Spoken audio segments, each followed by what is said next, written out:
사순절 넷째 주일입니다. 오늘도 우리 성부, 성자, 성령 하나님의 은혜가 여러분 속에 함께 하시기를 축원합니다. 지난 수요 예배가 끝난 시간에 저희 집에는 큰 일이 있었습니다. 사택이 있는 홍제원 현대 아파트 전체가, 아파트 단지 전체가 정전되는 사고가 났는데 화재가 났습니다. 바로 아파트로 들어가는 그 전신주의 변압기가 불이 나가지고, 그래서 한 3시간 동안 암흑천지 속에서 사는데 난리가 났어요. 한전에서 긴급 출동이 나오고 119가 수도 없이 와서 그 화재 진압하고 수습한다고. 또 예상하건대 얼마나 많은 엘리베이터에 사람들이 그 암흑 속에 갇혀 있었겠습니까? 그런 난리통도 아닌 그런 난리를 겪었습니다. 예배가 끝난 시간에 집사람이 먼저 갔는데 제일 걱정되는 게 뭐겠습니까? 엄마 아빠는 예배 와 있고 집에는 애들끼리만 남아 있는데 정전이 됐으니 얼마나 걱정이 됩니까? 그런데 사택이 몇 층인지 아시죠? 17층입니다. 엘리베이터가 서버리니까 우리 집 사람이 애들 걱정에 헥헥거리면서 올라가면서 저한테 또 전화를 했네요. 저는 교회에 남아 있을 때인데 지금 애들이 전화 뭔 말인지를 이 사람이 지금 심장마비로 죽어가나 싶어서 했더니 내용인즉슨 그겁니다. 지금 온 아파트가 정전이 됐는데 애들만 집에 있는데 애들이 전화를 안 받는다고. 그래서 자기가 17층까지 뛰어 올라가는 중인데 애들이 걱정이라고. 제가 어떻게 하겠습니까? 그런데 마침 그래도 다행스럽게 애들은 신이 났어요. 불이 꺼질 때 어디서 랜턴을 찾아가지고 자기들끼리 캠핑 놀이를 하면서 그렇게 견디고 있는 거였어요. 예, 걱정할 건 없었는데, 그래서 저보고 빨리 오면 좋겠다 그래서 제가 그 뭐라 그랬게요? 이따가 전기 들어오고 엘리베이터 가동되면 전화줘. 근데 말이 그랬지 저도 걱정이 돼서 이 교회에 좀 초가 있지 않습니까? 초를 싸들고 그렇게 저도 17층을 걸어서 올라갔더니 그 집사람 마음을 이해하겠더라고요. 너무 힘들더라고요. 17층을 내친구름에 올라갔더니 지금까지 다리가 아픕니다. 그랬는데 그 온갖 사람들이 다 와 있는데 한 가지 주목할 만한 게 온 아파트 단지 내에 순찰차가 수도 없이 들어와 있는 거예요. 저는 그렇게 정전되면 순찰차들이 오는지 몰랐습니다. 경찰차들이 있는 대로 관내 경찰차들이 다 들어왔는데 더 재밌는 건 아파트 구석구석까지 경찰들이 계속해서 순찰을 하는 거예요. 그러면서 암흑천지가 되면 범죄 위험이 증가하는구나. 그래서 아마 불의의 사고를 대비해서 저렇게 순찰들을 하는구나. 그렇게 짐작을 했죠. 그런 생각이 듭니다. 어둠을 틈타서 범죄가 생기듯이 우리 마음속에 참으로 빛이 없고 어둠뿐이다라면 우리 속에 죄가 고개를 든다는 것은 당연하겠지요. 사랑하는 여러분, 빛 대신 주의 그 놀라운 광채가 여러분 속에 있기를 축원합니다. 우리는 그 광채 없이는 사실은 어둠밖에 아니고 죄 가운데 살 수밖에 없다는 것입니다. 오늘 본문이 속해 있는 에베소서 5장은 하나님을 본받는 성도의 거룩한 삶에 대한 가르침을 줍니다. 그래서 1절 말씀 보십시오. 뭐라고 되어 있냐면 사랑을 받는 자녀같이 너희는 하나님을 본받는 자 되고, 그렇게 말씀하지 않습니까? 사랑을 받는 자녀같이 하나님을 본받는 삶을 권하시는데 오늘 본문 8절 첫 절에 뭐라고 하십니까? 너희는 전에는 어둠이더니 이제는 주 안에서 빛이라. 뭐처럼 행하라고요? 빛의 자녀처럼 행하라. 그렇게 권하고 있습니다. 즉 하나님을 본받는 사랑받는 자녀의 삶의 한 모습이 뭐라고요? 빛의 자녀들처럼 행하는 삶이란 것입니다. 성경에서 빛이라고 하시는 말씀은 일반적으로 하나님의 속성을 얘기합니다. 그것은 하나님의 영광, 해같이 빛나는 영광을 말한 동시에 하나님께서 곧 뭐라고요? 빛이라고 우리에게 가르치십니다. 그래서 요한일서 1장 5절에 보시면 같이 읽습니다. 하나님은 빛이시라. 그에게는 어둠이 조금도 없으시다. 그렇게 말씀하셨습니다. 하나님은 빛이라 그러셨습니다. 빛은 바로 하나님의 속성 그 자체라는 것입니다. 이것은 인간의 어둠의 속성과는 대비됩니다. 하나님은 빛이신데 그 비조된 우리는 뭘까요? 사실은 본질상 어둠이란 것입니다. 어둠의 자녀들이었습니다. 그래서 오늘 말씀에도 너희가 전에는 어둠이더니 하고 말씀하지 않습니까? 하나님의 거룩한 빛이 우리 속에 없으면 우리는 어둠이란 것입니다. 하나님께서 계셔서 우리는 빛을 내기 시작합니다. 그래서 우리 인간들은 사실 하나님이 계시지 않으면 죄된 삶을 살게 되고 결국 그 죄로 인해서 어둠과 죄악과 죽음이라는 결말을 맞게 될 존재에 불과하다는 것이 하나님 말씀입니다. 그러나 그 어둠이 주 안에서 빛이 된다고 하셨고 그러기에 빛의 자녀들처럼 행하라고 권하시니 그 말씀 앞에 순종해야 합니다. 하나님께서 그냥 놔두셨더라면 우리는 그냥 어둠이지만 하나님께서 예수 그리스도의 구원의 빛을 주셨기 때문에 우리는 영접해서 빛의 자녀가 된 줄로 믿습니다. 사랑하는 여러분, 여러분들은 빛의 자녀인 것을 믿으시기를 축원합니다. 우리가 바로 빛의 자녀란 것입니다. 요한복음은 이를 분명히 합니다. 예수님의 오심의 의미를 이렇게 얘기하죠. 요한복음 1장 9절입니다. 참빛 곧 세상에 와서 각 사람에게 비추는 빛이 있었나니, 예, 그렇게 말씀하셨습니다. 빛이 오셨다는 것입니다. 예수는 빛으로 이 땅에 오셨습니다. 그런데 재밌는 것은 그 빛이 왔는데 사람들이 알아봤을까요? 아무도 알아보지 못했어요. 빛이 왔음에도 사람들은, 그 백성들은 그 빛을 영접하지 않았다고 합니다. 그러나 영접하는 자, 곧 그 이름을 믿는 자들에게는 하나님의 자녀가 되는 권세를 주셨다고 했습니다. 곧 영접하는 자, 오늘 빛 되신 주님을 받아들인 우리는 바로 빛의 자녀의 삶을 살 수 있게 되고 바로 또 그렇게 살아가려고 우리에게 권하고 계신다는 것입니다. 그러면 어떻게 하면 빛의 자녀들처럼 행할 수 있을까요? 한번 따라합시다. 뚜렷한 자의식을 가집시다. 우리는 빛의 자녀입니다. 이 자의식이 필요합니다. 내가 누구냐 그랬을 때 빛의 자녀입니다 라는 자의식이 필요합니다. 나는 어둠의 자녀가 아니라는 자기 부정이 필요합니다. 정확하게 얘기해야 됩니다. 나는 빛의 자녀입니다. 그렇게 고백해야 됩니다. 마태복음 5장 14절에 뭐라고 하셨습니까? 너희는 세상의 빛이라 하셨습니다.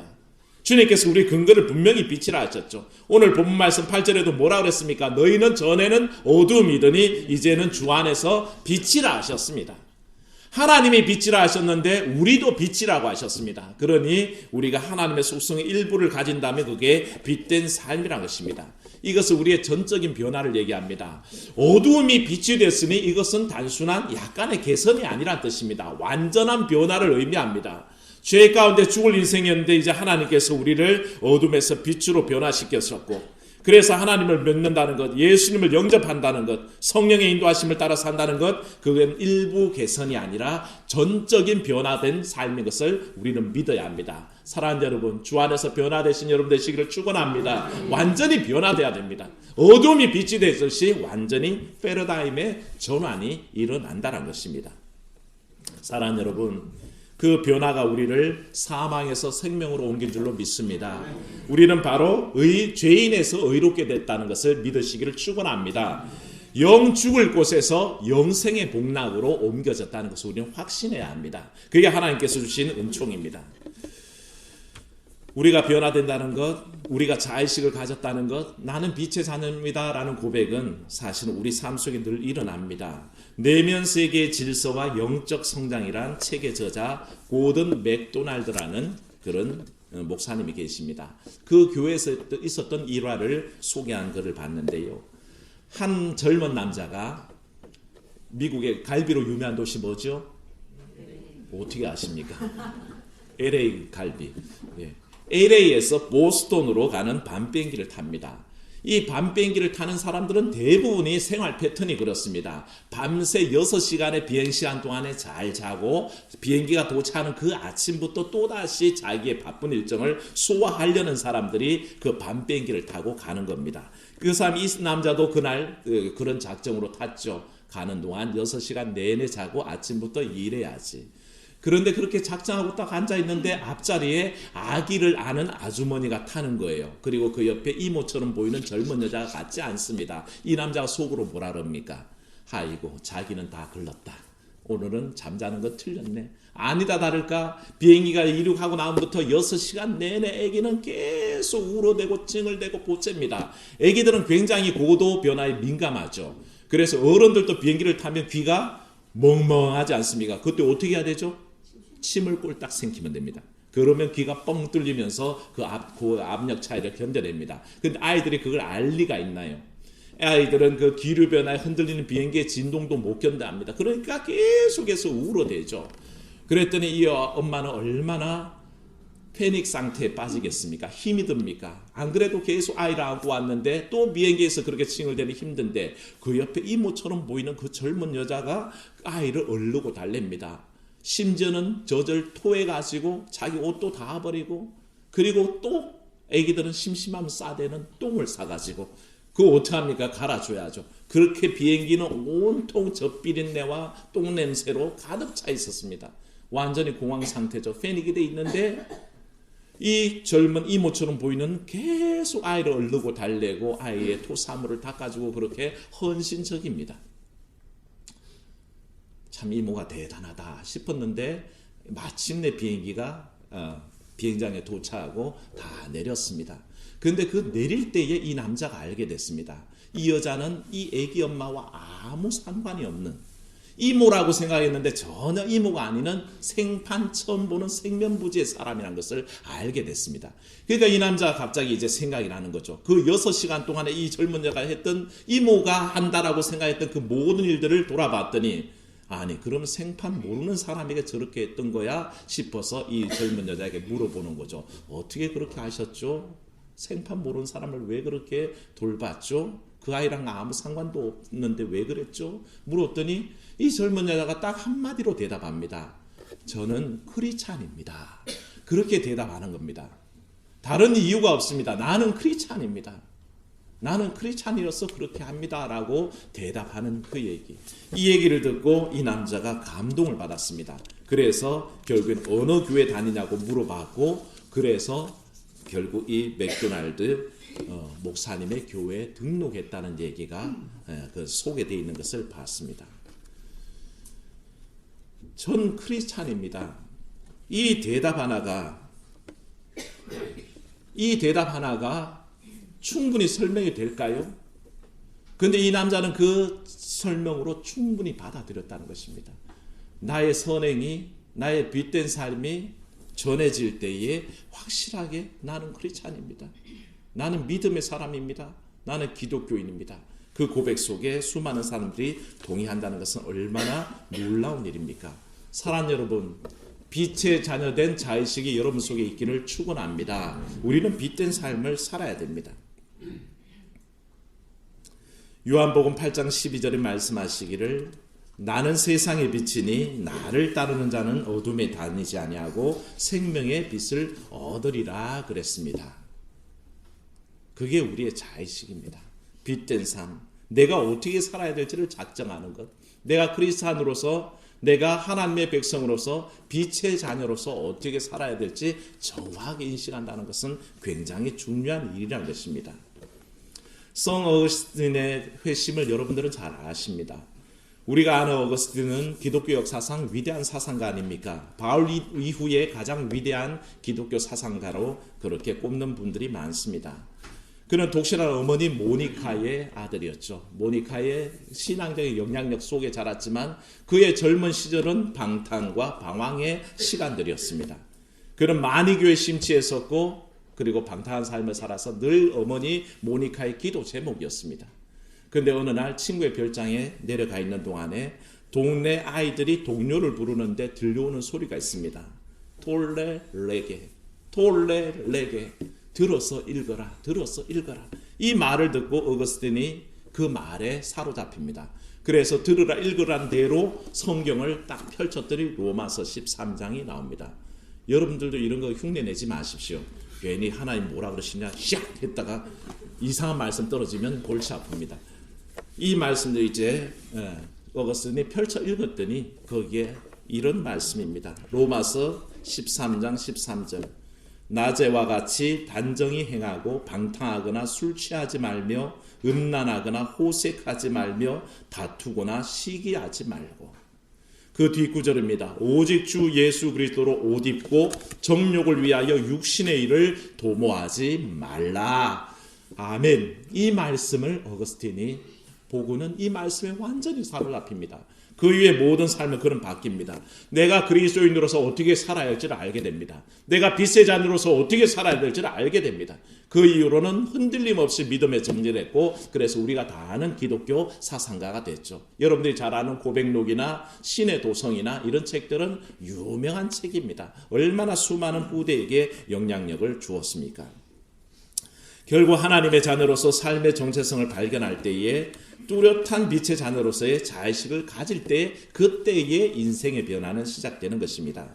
오늘 본문에 포함되지 않았지만 오늘 말씀은 우리에게 정확하게 하나님의 빛된 삶을 본받는 그 삶의 태도를 얘기합니다. 3절 말씀 한번 읽어보겠습니다. 3절 음행과 온갖 더러운 것과 탐욕은 너희 중에서 그 이름조차도 부르지 말라. 이는 성도에게 마땅한 바니라. 아멘. 4절엔 뭐라 그랬습니까? 누추함과 어리석은 말이나 희롱한 말이 마땅치 아니하니 오히려 감사하는 말을 하라. 아멘. 성도의 삶의 진정성은 그 성도의 삶의 열매로 나타납니다. 빛의 열매가 있느냐 없느냐를 통해서 우리는 알 수 있습니다. 세상의 온갖 더러운 것들에서 자기를 깨끗하게 지키려고 노력할 뿐더러 말조차 뭐하라고요? 온전히 감사의 말을 하라는 것입니다. 불평의 말, 원망의 말, 불만의 말, 비난의 말, 저주의 말, 이건 다 빛된 사람들이 하는 말이 아니라 어둠의 자식들이 하는 말입니다. 빛의 자녀들은 뭐라고요? 감사의 말을 하도록 되어 있습니다. 성도들 가운데 이런 경우가 많이 있습니다. 어떤 이는 같은 문제 앞에서 늘 밝고 긍정적입니다. 저는요 부정적인 모습이 없습니다. 그래서 이런 분들하고 같이 일어나면 어떨까요? 기쁘죠. 신이 나죠. 열심히 하게 됩니다. 그런데 어떤 분들은 같은 일인데도 늘 부정적입니다. 안 된다, 못한다, 이것은 절대 할 수 없는 일이다 라고 얘기합니다. 본인도 모르게 드러나는 기질인지 모르겠지만 그런 분들과 일하면 짜증납니다. 힘듭니다. 즐겁지가 않습니다. 하나님 일에 능률이 오르지 않는다는 것을 알게 됩니다. 사랑하는 여러분, 오늘 말씀 여러분 속에 부딪혀 온다면 내가 혹시나 이런 부정적인 삶을 살고 있다면 자신을 깊이 성찰하시기를 축원합니다. 그래서 바꿔야 됩니다. 아, 내가 감사의 말이 부족하구나. 나는 입만 열면 불평하는구나. 입만 열면 나는 부정적인 말을 하는구나. 깨닫게 된다면 자기의 말을 바꾸려고 애쓰십시오. 그게 바로 빛된 삶이라는 것을 우리는 알아야 됩니다. 빛의 속성이 뭡니까? 밝음 아니겠습니까? 그래서 빛된 자녀라 그러면 주변 사람에게 밝은 모습을 보여주고 긍정적인 모습을 보여줘야 합니다. 긍정적인 말을 해야 되고 감사의 말을 해야 됩니다. 그게 바로 빛된 자녀들의 삶의 한 모습이라는 것이죠. 우리가 그렇게 힘써 일하면 반드시 맺히는 것은 빛의 열매입니다. 자의식을 가지고 빛된 삶을 살려고 노력하면 빛의 열매는 맺히도록 되어 있습니다. 오늘 9절 말씀에 그 빛의 열매를 세 가지로 얘기하는데 뭐라고 하셨습니까? 9절 말씀 읽어봅니다. 빛의 열매는 모든 착함과 의로움과 진실함에 있느니라. 아멘. 이 세 가지가 빛의 열매라고 그랬습니다. 모든 착함이라고 그랬죠.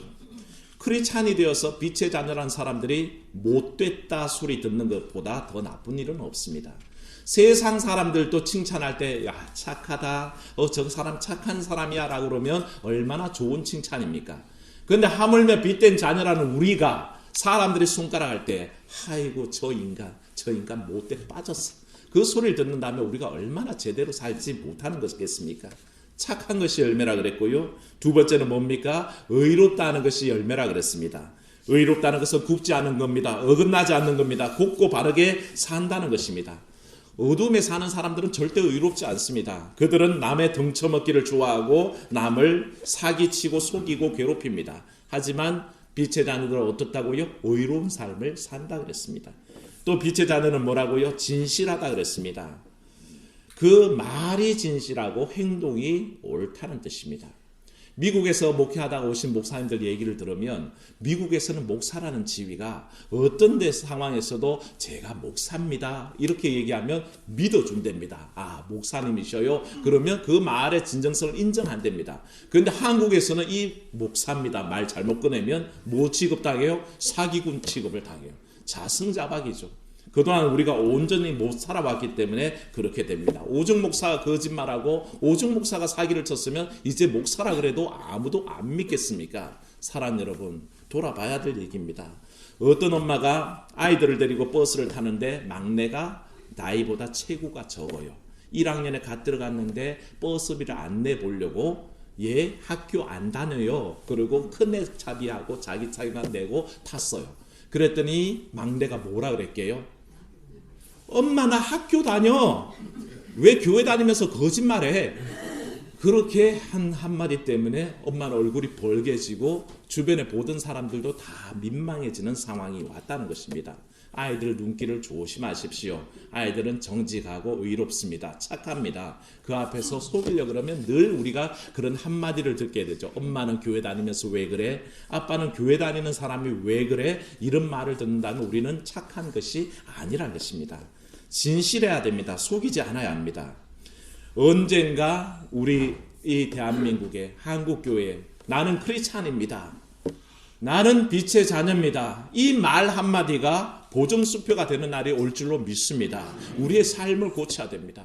내가 크리스찬입니다. 한마디만 하면 믿어주는 세상. 그것을 누가 만들어가겠습니까? 우리가 만들어가는 겁니다. 그게 빛의 자녀들의 삶의 막중한 사명이라는 것입니다. 그리고 또 하나 마지막으로 기억할 것은 우리가 빛의 삶을 얘기할 때에 기독교의 진리는 독야청청이 아닙니다. 혼자 빛이라서 고고한 삶을 산다고 전부가 아니란 것입니다. 너희들은 다 어둡지만 나는 빛의 자녀야. 그러니까 됐어. 너희들은 모두 죄악 가운데 죽을 거지만 나는 이미 빛의 자녀니 구원받을 거야. 그러니 됐어. 그런 말은 필요 없습니다. 빛이라는 것은 자기 홀로 있을 때 아무 소용이 없습니다. 빛은 오히려 세상 가운데 비침으로 말미암아 제 역할을 감당합니다.